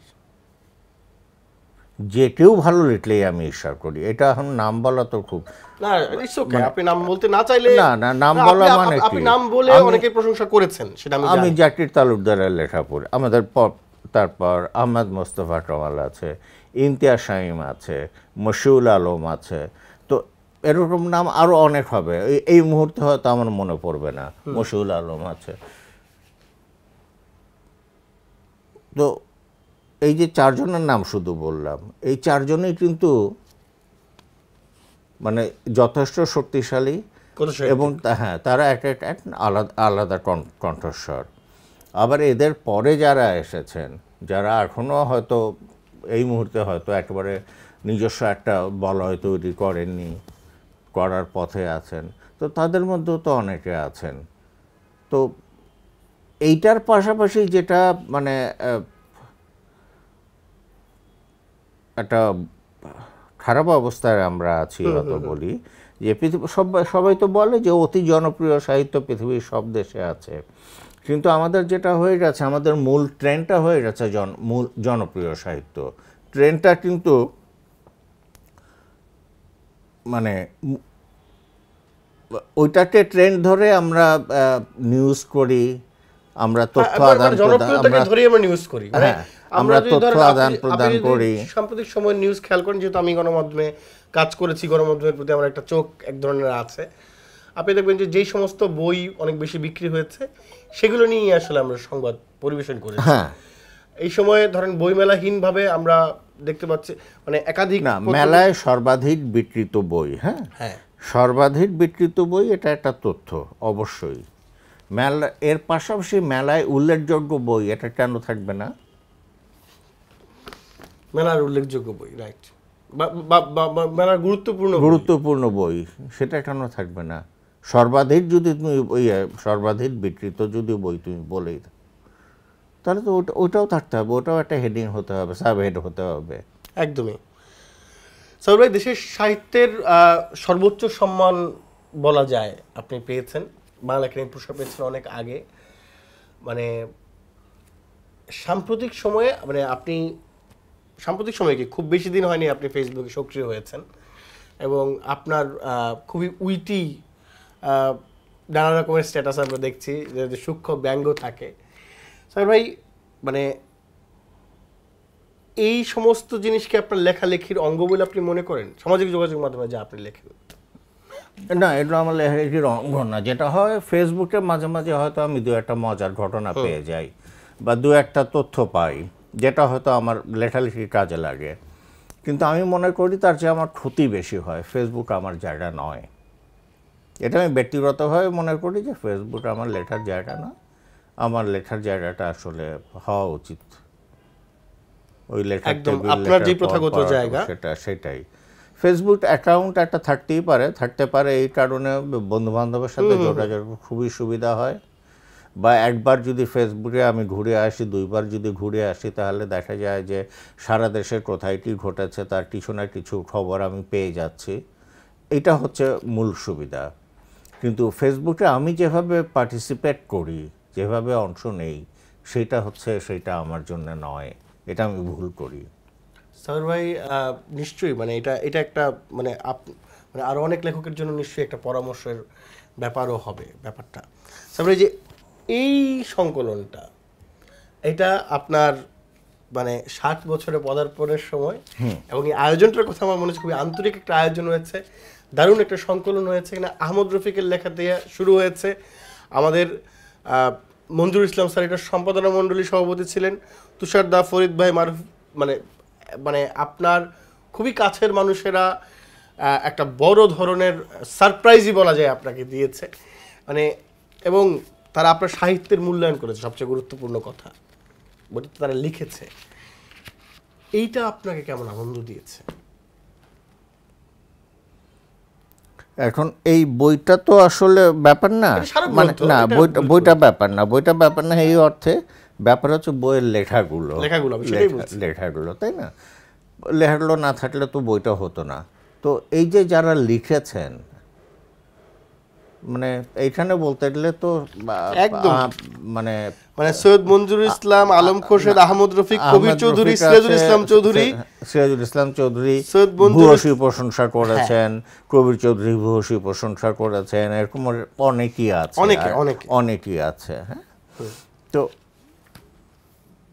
এই লেখাগুলো লেখা না হলে হয়তো আমি হয়তো এই জায়গায় আমি কতটা পোক্তভাবে থাকতাম সেটাও হয়তো একটা বিবেচ্য ব্যাপার বলে আমি মনে করি। ধরেন মানে আমাদের গণমাধ্যম কিভাবে আপনাকে মূল্যায়ন, না গণমাধ্যমের কথা বলছি না, তো এই যে লেখাগুলো লিখিত হয়েছে তো ভালোবেসে, তার লেখাটা পড়ে আমার প্রতি আনন্দ বোধ করে, লেখাটি পাঠে আনন্দ বোধ করেছেন, সেই আনন্দ থেকে এটা লিখেছেন। হ্যাঁ, তো সেইটা আমাদের তো একটা শক্তি জুগিয়েছে, সেই শক্তিটা হচ্ছে হয়তো আমার টিকে থাকার পেছনে কোনো না কোনো ভূমিকা পালন করেছে। অসামান্য। সাবির, আপনি মানে অনেক দিন ধরে লিখছেন, 100-র উপর বেশি প্রকাশনা আপনার হয়েছে, মানে আপনি কি মনে করেন যে, মানে এই প্রশ্ন আমার মাথায় এসেছিল এই বছরের নোবেল পুরস্কার ঘোষণার পর, মানে আপনি কি মনে করেন যে মানে আপনার লেখাপত্র অনুদিত হওয়া উচিত এবং মানে বিশ্বের যেই নানা দেশের যে পাঠক আছে তাদের আসলে পড়া উচিত, এবং সেটা একটা গুরুত্বপূর্ণ কাজ? এই অনুবাদ দিয়ে আপনার ভাবনা কি? এটা মানে শুধু আসলে মানে আমি আমার ক্ষেত্রে মনে করি না, বাংলাদেশে আর কি যেটা পশ্চিমবঙ্গের সুবিধা আসছে, পশ্চিমবঙ্গে হয়তো কিছু অনুবাদ হয়, আমি আসলে নিশ্চিত করে জানি না, কিন্তু যে বাংলাদেশের লেখকদের নিয়ে যে কাজটি হতে পারত সেটি তো আসলে সেইভাবে আমরা দেখি না। আমাদের তো মেজর রাইটার আছে, অবশ্যই, তাই না? মেজর রাইটার অনেক নোবেল প্রাইজ উইনারের চেয়ে গুরুত্বপূর্ণ রাইটার নিশ্চয়ই আমাদের আছে, গুরুত্বপূর্ণ রাইটার আছেন। আর্তজামান ইলিয়াসের অনুবাদ তো আমার চোখে হয়েছে কি হয়নি। ইলিয়াসকে অনুবাদ করা কঠিন তাই বলে চেষ্টা হবে না, এটাও তো মেনে নেওয়া যায় না। সৈয়দ হকের যদিও এটা হয়, মানে সৈয়দ হক বা মাহমুদুল হকের কথা বলি, যে তাদের লেখাও কিন্তু সেইভাবে অনুবাদ হয়নি, যদিও মাহমুদুল হক ইউরোপীয় ঘরানা দ্বারা প্রচণ্ডভাবে প্রভাবিত, আর ওদিকে আবার সৈয়দ হক ল্যাটিন আমেরিকান ঘরানা দিয়ে খুবই প্রভাবিত, ফলে তাদের লেখা অনুদিত হয়ে বিদেশে গেলে সেটা কতটা অ্যাপ্রিসিয়েটেড হবে আমার হয়তো সামান্য সন্দেহ আছে আর কি। যেহেতু ইউরোপিয়ানরা মাহমুদুল হকের ধাঁচের লেখা অনেক পড়ে ফেলেছেন, ওদিকে আবার ল্যাটিন আমেরিকান যা পাঠক তারা সৈয়দ হকের লেখা, উদাহরণের লেখা অনেক পড়ে ফেলেছেন। এর বাইরেও অনেক লেখা আছে সেগুলো তো অনুবাদ হওয়া দরকার। আমি জাকির তালুকদারেরই তো কিছু সে কিছু কাজ করেছে যেটা বিশেষভাবে উল্লেখযোগ্য, সেগুলো তো হতেই পারে। আর সবচেয়ে বড় দরকার হচ্ছে আমার দেশটাকে পাওয়া। তারা বিদেশের একজন লেখক আমার দেশের বই কেন পড়বে, বাংলাদেশকে পাচ্ছে কিনা। দুটো লেখা তো দু ধরনের হতে পারে, একটা হচ্ছে পিওর মনস্তাত্ত্বিক, সারা জীবনের লেখা, ওইটা সবসময়ই থাকবে। আর একটা লেখা হচ্ছে দেশ, সময়, স্থান, দুটাই তো সমানভাবে গুরুত্বপূর্ণ। তো আমাদের লেখা পড়তে গেলে যদি আমাদের দেশ, কাল, স্থান, পাত্র এই ধরনের লেখা আমরা নির্বাচন করতে পারি এবং বাইরে পাঠাতে পারি, তাহলে আমার মনে হয় যে পাঠক অবশ্যই লেখাগুলো নেবেন। পাশাপাশি আবার যেগুলো আছে, যেগুলো ঠিক একেবারে দেশ, কাল, স্থান পরোক্ষভাবে এলেও প্রত্যক্ষভাবে হয়তো অন্য জিনিস, পরোক্ষে ওই জিনিসগুলো আছে, সেগুলোর প্রতি যে একটা আকর্ষণ বোধ করবেন না সেটাও তো নয়। দারুণ দারুণ। স্যার ভাই, আপনার ছোট গল্প মুখোশ, ভিড়ের মানুষ, অপেক্ষা, এই গল্পগুলো মানে বলা যায় আমাদের সাহিত্যে প্রায় কাল উত্তীর্ণ। আপনি অনেক আগে লিখেছেন। সর্বশেষ বই কাফকা আসবের প্রসঙ্গে কথা বলতে চাই। এই বইয়ের ছোট গল্পগুলোকে আপনি আসলে নিজের গল্প সারণীতে লেখক হিসেবে মানে কোন জায়গায় রাখবেন, এবং মানে মানে লেখক হিসেবে আপনার যেই বিস্তৃত অর্জন, বিরাট অর্জন, তার মধ্যে এই বইটা আলাদা নতুন কি যুক্ত করলো বলে আপনি মনে করেন? মানে এটা আপনার জানাটা জানতে চাই। ধরেন আমরা পাঠক তো একভাবে হয়তো পড়বে, না, পাঠক, কিন্তু আপনার বয়ানটা কি? নিজের বয়ানটা আসলে বলা খুব মুশকিল।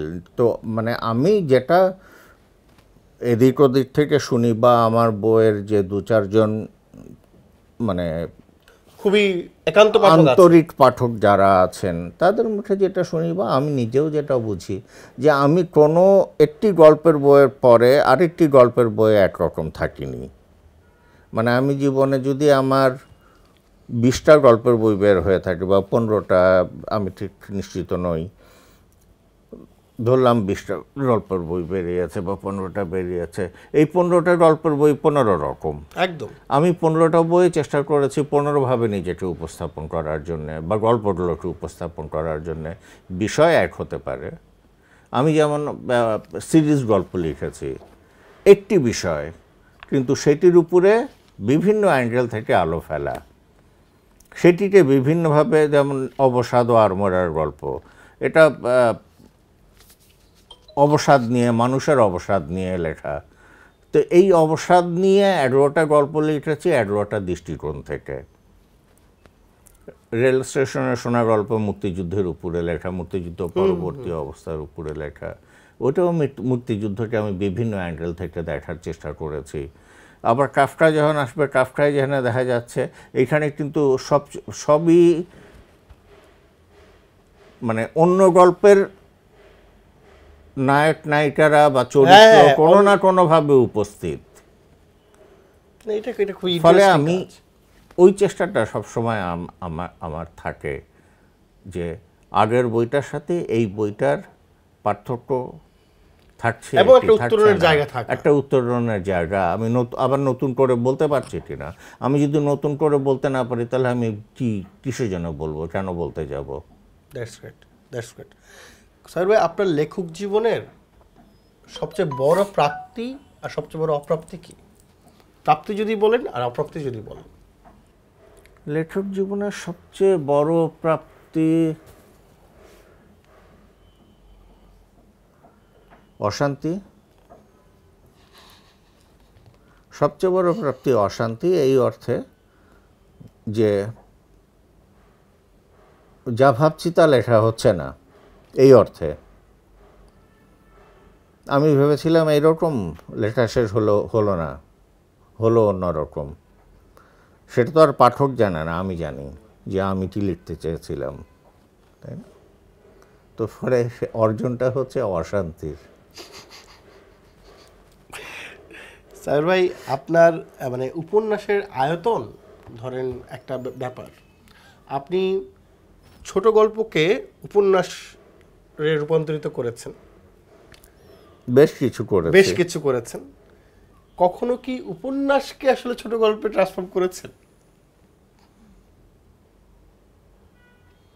একবারে সরাসরি করিনি, কিন্তু ধরেন আপনি উপন্যাস লিখতে চেয়েছিলেন কিন্তু শেষ পর্যন্ত একটা ছোট গল্পে আপনি লিখলেন। না, আমি ঠিক সেভাবেও না, হয়তো উপন্যাসটা বেরিয়ে গেছে, তারপর বহুদিন পর মনে হয়েছে যে আমার মনে হয়েছে যে এর মধ্যে একটা গল্পের উপাদান আছে, আমি যদি এই অংশ ছেটে দেই, এই অংশ বাদ দেই, বা এটা যদি এইভাবে তৈরি করি, তাহলে এটা একটা গল্প হয়। আমি হয়তো সেই কাজটি করেছি। মিল থাকেনি কোনো উপন্যাসের সাথে, কিন্তু ওটা যে ওই উপন্যাস থেকে নেওয়া সেটা তো আমি জানি। মানে আপনার উপন্যাসের যেই আয়তন বা আকার, তাতে কি ধরেন আপনারা দীর্ঘ সময় ধরে ঈদ সংখ্যায় লিখেছেন, ঈদ সংখ্যার কোনো প্রভাব আছে? ঈদ সংখ্যা খুবই বাজে প্রভাব আছে, একটা সেটাই জানতে চাই। খুবই বাজে প্রভাব আছে। কারণ আপনার কোনো মানে মানে- এইটা আপনার সমালোচনা, আমি ধরেন পাঠক হিসেবে আমার সমালোচনা, অনেকেও এরকম মনে করে যে আপনার লেখা, অনেক লেখা খুব যত্ন করে শুরু হয়, তাড়াহুড়ো করে শেষ হয়। তারা সেটাই, মানে একটা পর্যায়ে এসে মানে, আর আমি কোনো কোনো সময় হয়তো দেখা গেলো যে লেখালেখির ক্ষেত্রে খুব ফাস্ট, একটা গল্প লিখতে আরম্ভ করলাম 3 দিনে শেষ হয়ে গেল, একটা উপন্যাস লিখতে আরম্ভ করলাম 1.5 মাসে শেষ হয়ে গেল। আবার অনেক সময় দেখা যায় একটা গল্প আমি 20 দিনেও শেষ করতে পারছি না। এটা যে মানে আমার মাথা কাজ করছে না বা অন্য কিছু তা নয়, স্রেফ আলসেমি, এই কারণে এই কাজটি হচ্ছে না। তো ঈদ সংখ্যার সময় দেখা যায় এই আলসেমি করতে গিয়ে সম্পাদক এমন একটা মানে তাগাদা দিতে আরম্ভ করলেন একের পর এক একের পর এক, আমিও একটা কোনোমতে পার করে দিলাম আর কি। এই যে পার করে দেওয়াটা, যে সৈয়দ হক একবার বলেছিলেন ট্রেনে ওঠার তার ইয়ে নেই, সময় মানে ইয়ে পার হয়ে গেছে, সময় পার হয়ে গেছে। হ্যাঁ, ট্রেনে ওঠার তারা তিনি অনুভব করেন না। তো ট্রেনে ওঠার তারা অনুভব না করাই উচিত। যেমন আমিও ঈদ সংখ্যায় লেখা মোটামুটি বলতে গেলে বাদই দিয়েছি, কোনো দরকার নেই আর কি। স্যার, আমাদের সময় প্রায় শেষ, আমাদের 2টা পর্ব আছে, একটা নাম হলো চটজলদি, সেই পর্বতে আমরা যাব। আমি শেষ প্রশ্নটা আপনাকে করি, এবং এটার উত্তর আপনাকে দিতেই হবে, না দিতে চাইলেও দিতে হবে। সেটা হলো যে আপনি যত লেখা লিখেছেন তার মধ্য থেকে আপনার প্রিয়তম 5টা বা 10টা লেখার কথা আমাদেরকে বলেন। 5টা উপন্যাস, 5টা গল্পের কথা আমাদেরকে বলেন। মানে যেই পাঠক আজকে আসলে আমাদের এই আয়োজনটা দেখে যে পাঠক আপনাকে পড়তে চাইবে, সে যেন রেফারেন্স হিসেবে এই 5টা উপন্যাস এবং 5টা গল্পের কথা পায়, নাম পায়। এটা তো কঠিন ব্যাপার খুব, তাই না? খুবই খুবই কঠিন কঠিন ব্যাপার। তা আমি আর এটা তো ভাবনা চিন্তা করার সুযোগই নাই, একদম এক্ষুনি বলতে হবে। আপনি একটা গ্লিমস আপনার মনে হয়। আমি 8 লাখের ফিরে আসা বলি, আব্দুল জলিল যে কারণে মারা গেল বলি, তারপর কি বলি,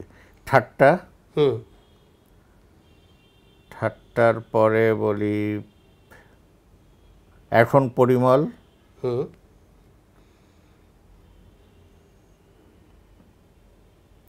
আমাদের খঞ্জনপুর, 5টা। আর একটা হতে পারে এই দেখা যায় বাংলাদেশ, এটাও আমার এই দেখা যায় বাংলাদেশ, রাইট, আমার খুব প্রিয় লেখা। মানে আমরা 6টা উপন্যাসের নাম পাইলাম। ছোট গল্পের কথা যদি বলেন, ছোট গল্প আপনার প্রিয় মাধ্যম, ছোট গল্প নিয়ে আমরা আলাপ কম করেছি। ছোট গল্প যেটা হয়েছে এখন নাম ওইভাবে বলা খুব মুশকিল। যেমন অবসাদ ও আরমোর, আমি যেমন বলি যে অবসাদ ও আরমোরার গল্পের মধ্যে 11টা গল্প আছে, ওইখানে অবসাদ ও আরমোরার গল্প 1, 2, 3, 4। এখানে একটা গল্প আছে উত্তম কুমার নামে, গল্পটার নাম পত্রিকায় ছাপা হওয়ার সময় উত্তম কুমার ছিল, পরে এটা ইয়ে হয়েছে উত্তম কুমার। আমার মনে হয় যে যারা পড়তে চান তারা অবসাদ ও আরমোরা পুরো বইটাই তাদের পড়া উচিত। তারপর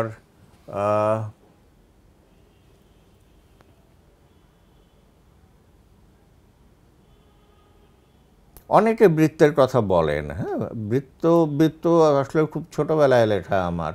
আমার বয়স তখন কত 21 হবে, তাতে কিছু যায় আসে না, 21 হবে। তো বৃত্ত সবাই পছন্দ করেন, সুতরাং আমাকেও পছন্দ করতে হয়। জোর করে করেন আপনি পছন্দ? আমিও করি সেই জন্যে আর কি। তারপর গল্পের মধ্যে সীমাবদ্ধ 1 বা 2 সীমাবদ্ধ 3টা গল্প আছে বইটায়, 1, 2, 3। 1 বা 2 এই দুটো পড়া যেতে পারে। স্যার, আপনি লিলিপুত্রা বড় হবে নামে একটা আপনার নিজের লেখা সেটা আপনি সিনেমা বানানোর চেষ্টা করছিলেন? না আমি না, ওটা রাকিব হাসান নামে একজন বানিয়েছিলেন, আমার চেয়ে বয়সে ছোট, চলচ্চিত্র আন্দোলন করেন। তো ওটা এই দেশে সমাদৃত হয়নি, বিদেশে খুবই সমাদৃত হয়েছে। এবং বিদেশে ওই পরিচালক আমাকে বলেছেন যে প্রচুর লোক তাকে ইমেলও করেছেন, এরকম ইমেল 2-4টাও এসেছে যে উনি মানে একটা চরিত্র, যে উনি এখন কেমন আছেন, ওনার কি কোনো ফিনান্সিয়াল সাপোর্ট লাগবে কি না, আমরা তাহলে সেটা পাঠাতে চাই আর কি তাকে। বাহ। তো এরকম বিদেশে এটা প্রচুর বাঙালি দর্শক দেখেছেন, বিদেশি দর্শকরাও দেখেছেন, আমাদের দেশে এটা সেই অর্থে মানে আমি আলোচনায় আসে। স্যার ভাই, আপনার নায়ের মতো নাটক, ধারাবাহিক নাটক হয়েছে আপনার এই নিয়ে, মানে চলচ্চিত্র রূপ দেয়া বা টেলিফিকশন করা, বা এখন যেরকম ওটিটি প্ল্যাটফর্মগুলো আছে, ওটিটি প্ল্যাটফর্মে যদি আপনার মানে এইসব নিয়ে আপনার আগ্রহের জায়গা আছে কিনা? যেহেতু আপনার গল্পের আপনার ভিজুয়ালিটি প্রচন্ড বেশি। আমি একটা যেমন বলি যে আমার একটা উপন্যাস আছে বৃষ্টির দিন। এটা একটা সময় একটা মানুষের, একটা যুবকের বদলে যাওয়া, এই সব ব্যাপারগুলো আছে তার মধ্যে। এর মধ্যে আবার নাটকীয় ট্রিটমেন্টও আছে অনেক। এত সব কিছু থাকার পরও আমার খুব প্রিয় লেখা। তো এইটা একবার ওনার নাম কি, মুর্শিদুল ইসলাম বললেন যে উনি এটা সিনেমা বানাবেন, কাস্টিংও ঠিক করলেন, শুটিংও আরম্ভ করলেন। তারপর তিনি এটা বন্ধ করে দিলেন। কেন দিলেন এটা তো আমি বলতে পারবো না, আমি তো একটা জিজ্ঞাসা করিনি। নিশ্চয়ই, কারণ আমি মনে করেছি জিজ্ঞেস করাটাই হচ্ছে আমার জন্য অপমানজনক। যে উনি ওনার ইচ্ছা হয়েছে উনি করবেন না, বন্ধ করে দিয়েছেন। এখন আমি তো কারোর কাছে গিয়ে বলতে পারি না যে তুমি আমার এটা নিয়ে নাটক বানাও, খুব ভালো নাটক হবে। লোকে পড়লে বুঝবে, না পড়লে তো আমার কিছু করার নেই। একদমই কিছুই করার নেই। মানে লেখকের সামাজিক দায়, বা ধরেন লেখকের যেই মানে লেখকের সামাজিক দায় নিয়ে আপনার ভাবনার জায়গাটা কি, ভিউর জায়গাটা কি? দায়টা আসলে নির্ধারিত হয় মূলত শ্রেণী অবস্থান থেকে, আমি কোন শ্রেণীতে বিলং করছি, তাই না? একদম মূলত কিন্তু সেটাই। তো আমি তো আসলে মধ্যবিত্ত থেকে, পরিবার থেকে আসা, বা কখনো কখনো হয়তো নিম্ন মধ্যবিত্তও বলা যায় কোনো সময়। তো যদিও আমার রাজনীতি একবারে সম্পূর্ণই, মানে আমার যে রাজনৈতিক বিশ্বাস সেটা এইটার বিপরীত, কিন্তু সেটা তো আমার প্র্যাকটিসের মধ্যে নেই, সুতরাং আমি ওই রাজনীতির মধ্যেও নেই। তো আমার মধ্যে যেটা এসে গেছে, আমি যদি প্র্যাকটিসের মধ্যে থাকতাম আমার লেখায় হয়তো সেই ব্যাপারগুলো আসতো। তো আমি যেহেতু প্র্যাকটিসের মধ্যে আছি, আমার এই বর্তমান জীবনেই শুধু, তো ফলে আমার লেখার মধ্যে এই বর্তমান জীবনটাই আসছে। আর কি যেন তুমি জানতে চেয়েছো? যে মানে লেখকের সামাজিক দায়ের জায়গা। সামাজিক দায় কি লেখকের আছে? মানে আমি এই প্রশ্নটা আমারই আপনার কাছে। সামাজিক দায় হচ্ছে লেখকের বোধ। তুমি কি অনুভব করছো যে এই ব্যাপারটা ভুল হচ্ছে? তুমি কি অনুভব করছো যে মানুষের জীবন কখনো কখনো অর্থহীন হয়ে যায়? তুমি কি অনুভব করছো যে এইভাবে চলতে পারে না? তুমি কি অনুভব করছো যে আসলে একটা বদলের সময় এসেছে? তুমি কি অনুভব করছো যে সাধারণ মানুষের আরও অনেক বেশি সুবিধা পাওয়া যায়? এই বোধটা হচ্ছে দায়িত্ব। মানে এই বোধ তোমার ভিতর সঞ্চালিত হলে দায়িত্বটা তোমার ভেতর এসে যাবে। দায়িত্ব হচ্ছে সেইটা। তোমার বোধ না থাকলে তোমার দায়িত্বও নেই। দারুণ বলেছেন, থ্যাংক ইউ। প্রিয় দর্শক, আমরা শেষ করব আমাদের আজকের ইন্টারভিউ উইথ শিমুল সালাউদ্দিন। তার আগে এই পর্বটায় চটজলদি, এই পর্বটাতে হলো আমরা আসলে একটা করে শব্দ বলবো, যেহেতু আমাদের শোটার নাম ইন তার ভিউ। সাবের ভাই তার ভিউ বা দৃষ্টিভঙ্গি আমাদেরকে বলবেন শব্দগুলো নিয়ে। সাবের ভাই, আমাদের প্রথম শব্দ চটজলদি পর্বের প্রেম। আমাকে কি বলতে হবে এটা নিয়ে আপনার ভিউ বা দৃষ্টিভঙ্গি, এই শব্দটা নিয়ে। প্রেম তো একটা, আসলে তো এটা একটা অসাধারণ অনুভূতি। তাই না? তো প্রেম, কেউ যদি সত্যি সত্যি জেনুইন একটা প্রেমের সন্ধান পায়, সেটা স্বামী স্ত্রীর প্রেম হতে পারে, সেটা ইভেন এইটা যে দুই বিপরীত লিঙ্গের প্রেমী হতে হবে তাও না। প্রেম তো একটা আলোর মতো, একটা উদ্ভাস, একটা আচ্ছন্নতা, একটা বিষাদ। তো এই সব কিছু মিলে যে লোকটা প্রেমে পড়ে বা প্রেমের সন্ধান পায়, যে লোকটি বা যে মেয়েটি, আলোও পাবে না, এই বিষাদও পাবে না, এই মানে অতৃপ্তিও পাবে না, আবার তৃপ্তিও পাবে না। স্যার পরের শব্দ ধর্ম। ধর্ম, অর্থনীতি হচ্ছে মূল নিয়ামক। তো অর্থনীতি যখন মূল নিয়ামক, তখন আর না বাকি আর কিছু ব্যাপার আসে না। ধর্মটা যেটা হয়, ধর্ম তো তৈরি হয়েছে যখন উদ্বৃত্ত ফসল মানুষের হাতে আসতে আরম্ভ করলো, তখন সেই ফসল বা সেই শিকার মানুষের কবজা, এক শ্রেণীর মানুষ বোধ করলো যে এখন তো ফসল উদ্বৃত্ত হচ্ছে, এখন তো শিকার উদ্বৃত্ত হচ্ছে, এগুলো আমার নিয়ন্ত্রণে রাখতে হবে। মানে নিয়ন্ত্রণে রাখার জন্য একটা শ্রেণী তৈরি হয়ে গেল, এই পুরোহিত শ্রেণী বা এরকম আরও যারা আছে। তো ধর্ম তো আলটিমেটলি এই প্রক্রিয়ার মধ্যে দিয়ে উঠে এসেছে। স্যার এই সংস্কৃতি,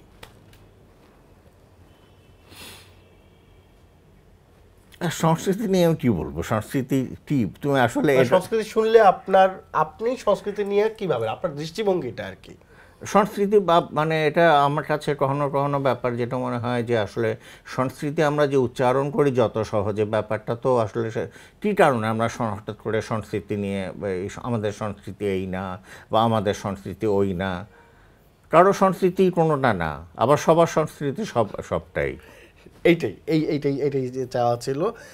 স্যার পরের শব্দ হলো দর্শন, আপনার জীবন দর্শন আসলে একদম ছোট্ট করে, মানে এগুলো ছোট ছোট এক উত্তর। দর্শন যেটা হচ্ছে, আমি মানে একেবারে যদি আমি একটা নাদান ছেলের মানুষের মতো বলি, আমি অন্যের অপকার করতে চাই না, আমার দ্বারা অন্যের কোনো রকম অপকার হোক, এটা আমি চাই না।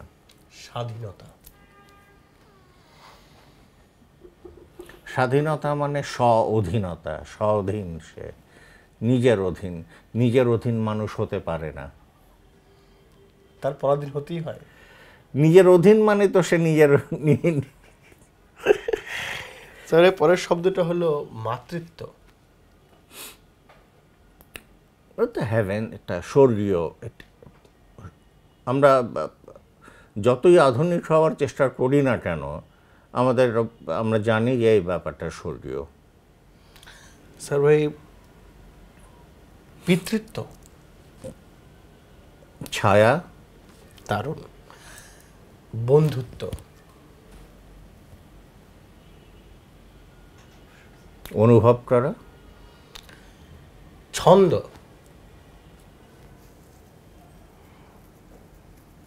আনন্দ। মৃত্যু, অনাকাঙ্ক্ষিত। জীবন, কারণ জীবন বিস্তৃত হলে সেটা জীবন, সবই জীবন। প্রতি মানুষের বেঁচে থাকাই জীবন, কিন্তু সেই জীবন যত বিস্তৃত হয় সে তত বেশি জীবন হয়। যৌনতা এটা একেবারে আদিকাল থেকে চলে এসেছে, এইটা নিয়ে কোনো রকম আদিক্ষেতার কোনো ব্যাপার নেই, এটা থাকবে। এবং এইটা মানে প্রকৃতি এটা নির্ধারিত করে দিয়েছে যে। স্যার ভাই যেই জীবন আপনি কাটালেন, সেই জীবন নিয়ে আপনি কতটা আনন্দিত? আমি আসলে এইভাবে কোনো সময় ভাবিনি, কিন্তু আমার মনে হয় আমি যদি আবার জন্ম নেই এই জীবনই চাইব। অনেক ধন্যবাদ স্যার ভাই, আপনি আমাদেরকে দীর্ঘ সময় দিলেন। আমরা অনেক প্রশ্ন আপনাকে করতে পারলাম না সময়ের অভাবে, সেই প্রশ্নগুলো নিশ্চয়ই আবার কোনো দিন আপনি করার সুযোগ দেবেন। আপনাকে অনেক ধন্যবাদ জানাচ্ছি আমাদের ইন্টারভিউর পক্ষ থেকে। হ্যাঁ, অনেকক্ষণ বিরক্ত করলে। প্রিয় দর্শক, আমরা অনেকক্ষণ বিরক্ত করেছি, সেই রক্তি পেয়ে গেছি। আজকের আয়োজন আমরা এখানেই শেষ করছি। আমরা এতক্ষণ আলাপ করছিলাম বরেণ্য কথা সাহিত্যিক মঈনুল হাসান সাবেরের সাথে। সাবেরকে আমরা বিরক্ত করে ছেড়ে দিয়েছি। আমাদের পরবর্তী আয়োজন দেখবার আমন্ত্রণ জানিয়ে শেষ করছি আজকের মতো। সবাই ভালো থাকবেন, সুস্থ থাকবেন।